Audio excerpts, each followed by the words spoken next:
Imagine you're in a car and you're driving to where you know you need to go, and there's a 14-year-old sitting next to you. And that 14-year-old believes they know where the car should go, and they're trying to take control of it. So they're literally fighting you for the wheel. And it's getting dangerous because they're fighting you for the wheel, and you're like, what are you doing? You're not even old enough to drive. And I know you think you know where to go, and I know you think you know how to drive, but you don't. A lot of times in our life, what we do is we are fighting for control of our life. We are trying to take the steering wheel of our life, not knowing that our higher self or our spiritual guides know more than we do the direction to go in.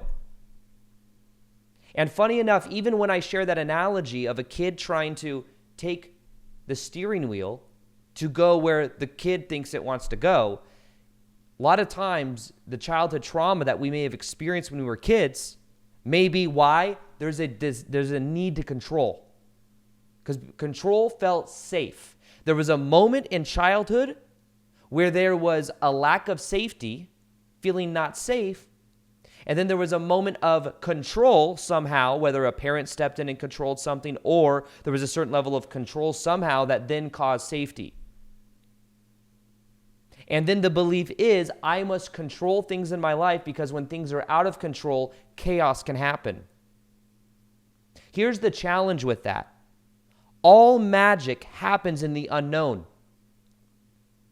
All magic happens when you're not thinking, feeling, and acting in the same pattern over and over again. And a lot of times we become addicted to the familiar, and we don't even know it. I know for me, for a long time, even though from 7 to 15, I had a controlling stepmom in my life where I wasn't allowed to have friends or I had to earn going to school activities, wasn't allowed to watch TV, had to sneak to get enough food to eat even. Massive amounts of control. 15 years old, she left my life. All of a sudden, I have all this freedom.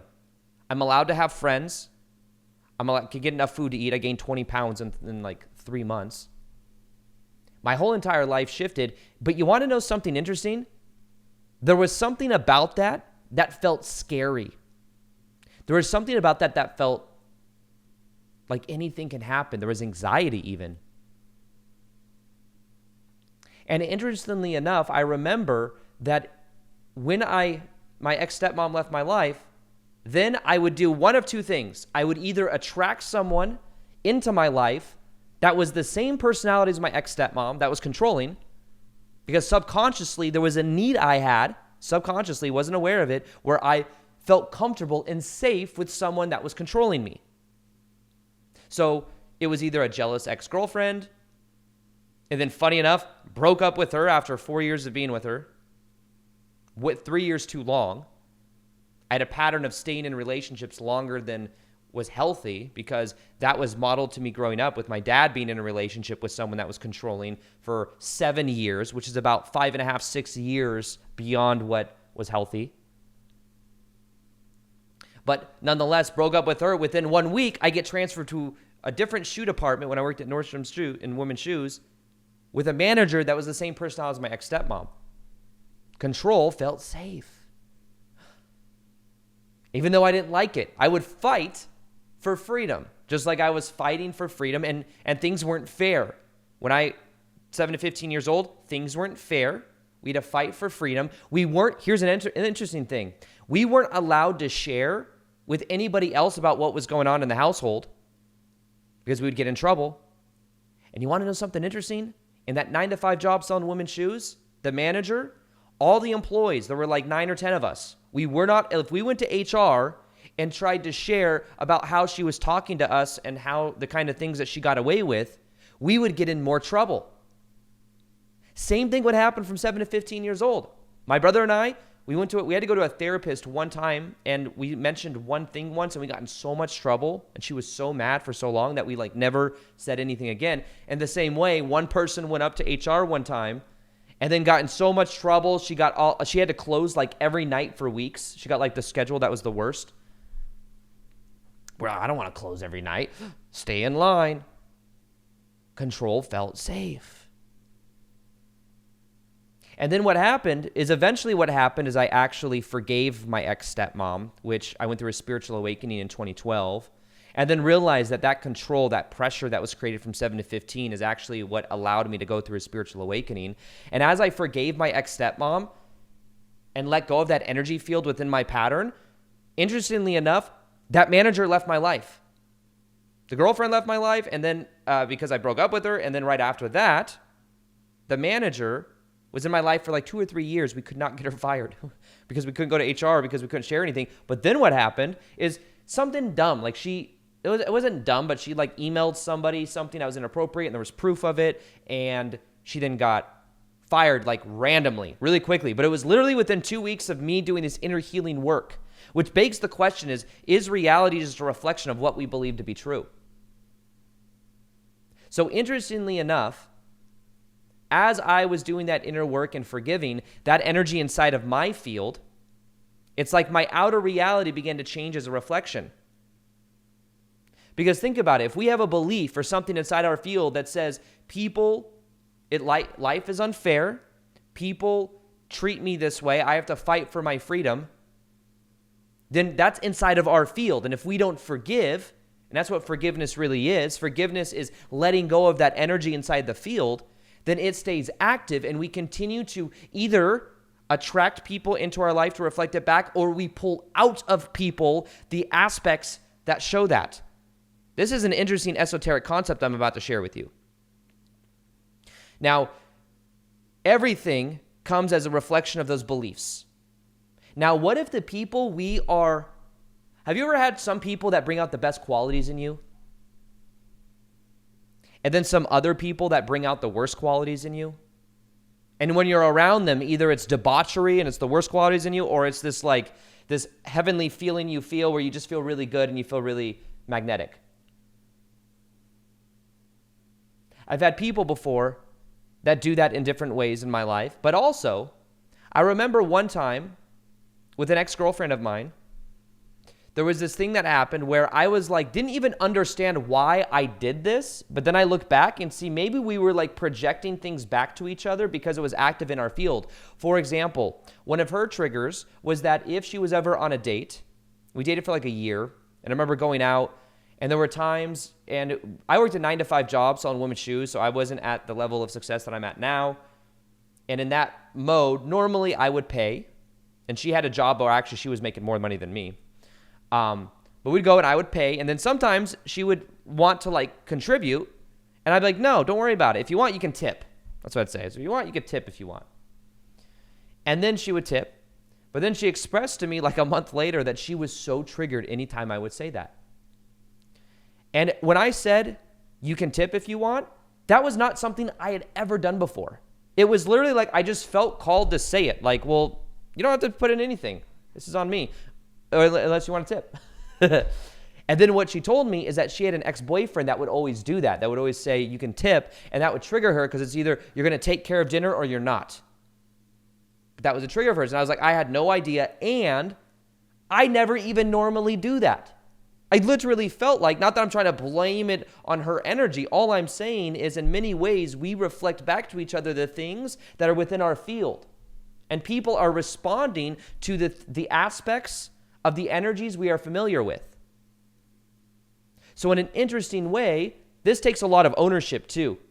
Because then it's realizing maybe it's not just that you attract narcissists into your life, or you attract certain type of energy patterns or people that aren't in integrity. Maybe there's an energy that you attract those people and you bring that out of them because it's what you expect. It's what you're used to. It's what's quote unquote familiar. And it could be a little bit of both. I mean, that manager I had at Nordstrom's in women's shoes, she was like that with everybody for years before. She worked there for 15, 20 years before she got fired. She was like that with everybody. So in an interesting way, when we're talking about control, realize there may be a certain level of familiarity that comes with control. Now, it also comes with a belief. In order to accept or to be attached to control, there must be a belief that says control is good. Control is safe. But the challenge is then it's you have to mitigate and you have to control outer circumstances in order to feel safe on the inside. And remember, anytime you try to control, there's a level of importance you're putting on outcome. importance. This is also a esoteric truth of our reality. Our reality, energy in our life strives for balance. Balancing forces, we could call it. Anytime we make something very important, we put it on a pedestal. And when we put something on a pedestal, we create resistance. It creates an energy that's called excess potential. Anytime we take excess potential and it increases, there's balancing forces that come in that bring it back down to the baseline. You'll see this happen in many ways in the collective consciousness. People that also get on their high horse egotistically. Seen this happen. I remember Logan Paul or David Dobrik back in the day. They were at the peak of their careers and they were getting so much attention. And then there's this energy of importance, but then it gets brought back down to the baseline because it's not natural. It's like this thing. You could say, oh, it's self-sabotage and all these different things. But nonetheless, it's an energy where you must remain humble. It's important to be humble, to not give your ego excess importance. But anything you make important, you create and put it on a pedestal. If it's important, if you're attached to outcome and you're controlling things, you're attached to outcome, and it's important that things happen. But one of the things to realize is that attachment creates resistance. So control is something that you can begin to become more familiar with in a new way. What if you could, what's funny? The more you let go of needing to control, the more in control you will actually feel. It's like the more that you don't need somebody to like you, the more they're probably going to like you. This is an Alan Watts philosophy that's called the backwards law. The more you don't need to be in control, the more in control you will feel. And that's because when you let go of needing to control, you will feel safe inside of your own body. That's what this is really about. This is really about feeling safe inside of your own body and feeling safe with this present moment right now. If you can feel safe with this present moment right now and allow whatever magic wants to unveil itself to come, you will start to trust in this moment even more. This is about healing your relationship to the universe and your relationship to self. I recognize now in my own life that the more I get into the unknown, the more magic happens. The more that I stay addicted or familiar with similar energies, the more trapped I feel. So the decision that must be made is you can find safety in the unknown. It's an option. But you have to see also that there's a payoff. Anything we do is because there's some form of payoff there.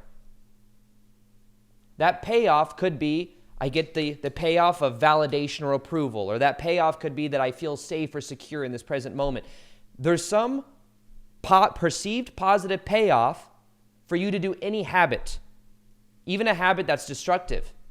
If you smoke cigarettes, there's the payoff of the initial nicotine rush that you get, or the dopamine you get from alcohol, drinking alcohol. It's like, I know this isn't good for me, but there's a payoff. Otherwise, you wouldn't do it.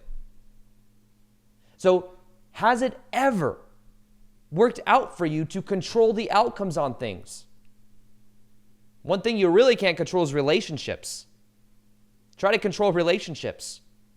The more you will feel in control of your life in regards to your relationships is the more you let go, because unconditional love is not attached. If you're letting someone be who they are, that's a very freedom-filled energy. If you're trying to control how someone is, that's creating resistance. So understand that your power is in the undoing of the familiar childhood dynamics that are on autopilot. And the way you can really let go of control is by making the choice to see the negative payoffs that come from it. Like anytime, think of control also as importance. If you ever made something very, very important, and then it turns out beautifully, Normally, it's once you let go of the importance that everything reverberates back, that everything aligns itself. In the same way, when you let go of control, you are allowing the universe to take the wheel. Our ego thinks it knows best, and that's the problem. The ego has been giving the importance of control. It's been giving the wheel. And then it's like sloppily trying to manage everything. That's why with the law of attraction, I've changed my perspective of it quite a bit in the last year or so, because who am I to believe that, and when I say I want this type of car or this type of house or this type of relationship, anytime I say I want that, that's what I intend for, I'm limiting the bandwidth of experiences I could have, especially when you're attached to how it happens.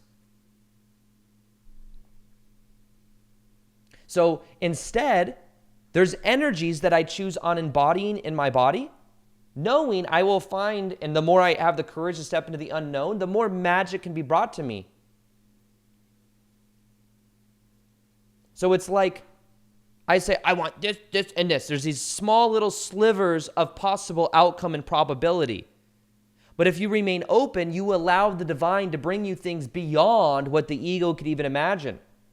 If you were to sit down and relax and put on a good musical playlist in the passenger seat, you would allow your higher self to take you on the most beautiful ride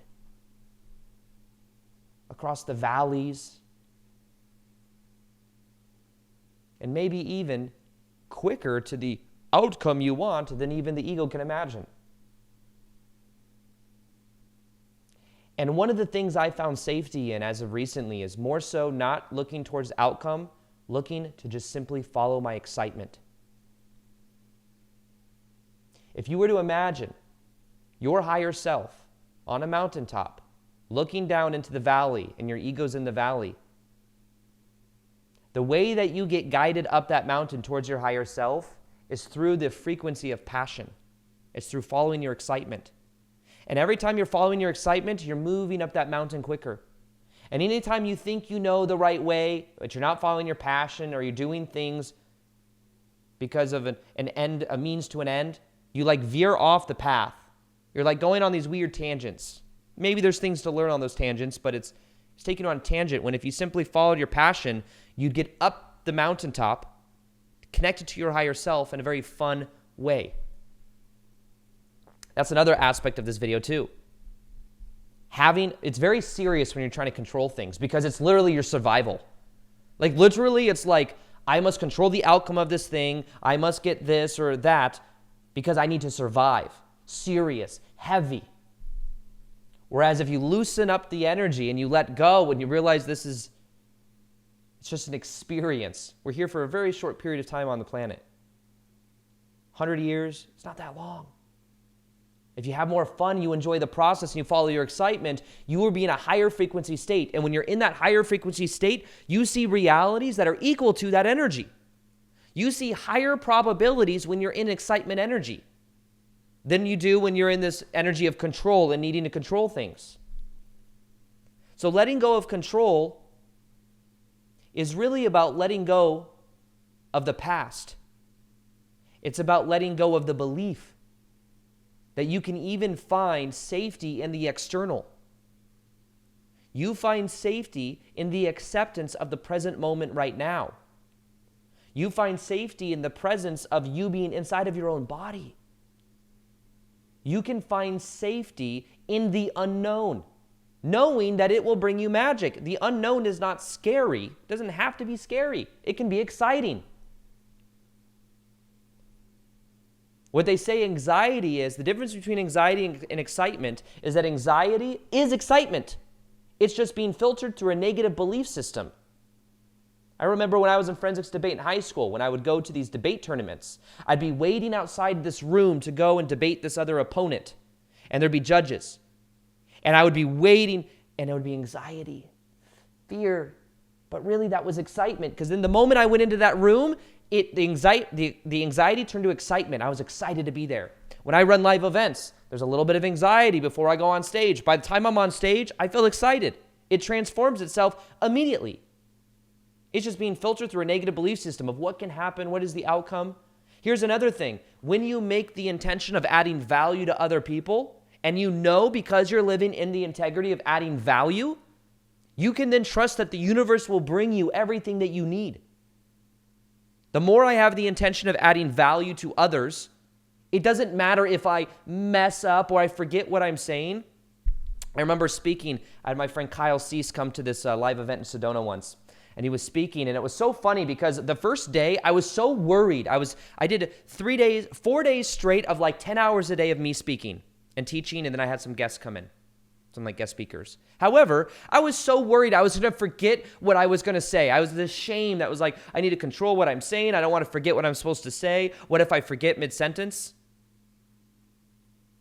And what happened is then, like the end of the first day, Kyle comes, and he's just in he always talks about the now, the present moment. He's speaking. He's like, what was I going to say? I forgot. Anyways, doesn't matter. We're in this moment right now. It was like a joke sometimes he just wouldn't remember what he was going to say next. There was no shame to it. It was funny. And I'm like, whoa, I made it so important that I control and have this certain, like, I don't mess up. But then he's just laughing at it, having fun with it. And then he just pops in. He just trusts this present moment. He trusts the unknown to bring him whatever he's supposed to say. So in a similar way, the message for you here is that you can find safety in the unknown. When you have the intention of adding value, if I make it about, I just need to add value to all these people that are in front of me, these hundreds of people, I want to add value to them. The universe sends the energy. If I'm like, I don't want to mess up. I don't want to mess up because of the way it makes me look. It's ego-driven. I'm in the passenger seat. I know how to drive the car. Instead of trusting and allowing the universe to take you on a beautiful ride of allowing, of accepting, of choosing to living according to the principles and the values of how you choose to live. So for me, it's vulnerability, it's adding value, it's authenticity, it's that integrity, and that's what I focus on, and following my excitement. Everything else is just a side effect. It's just a symptom. It's not something I need to focus on. The more I let go, the more magic happens in my life. And the more you let go of control, the more you will allow magic in your life. People that have trouble attracting love, they're trying to control the process of attracting love, let go. Just let go. Trying to control is putting in resistance. It's telling the universe that you think you know what's best. It's limiting the expression of the probabilities of what could actually come into your life. When you let go, you allow the universe to bring you something even more amazing than your ego can imagine. Let go of importance and let it be natural. Taking resistance off. There'll be more magnetic energy in your life. There'll be more opportunities in your life. You can find safety in the unknown by making the choice and letting go of the payoffs you get from the superficial security of the familiar. And it does take courage. And it does take making a choice. But you can do it. Just have more fun. Let go. If you haven't done the meditation, by the way, yet, there's a higher self meditation. You want to really connect to the power and anchor in your reality, the energy of your higher self. I just did a new guided meditation on connecting to your higher self. There's a message for you. If you're finding yourself listening to this part of the video, go to that meditation right now. Let's do it for 21 days and watch how much your life changes.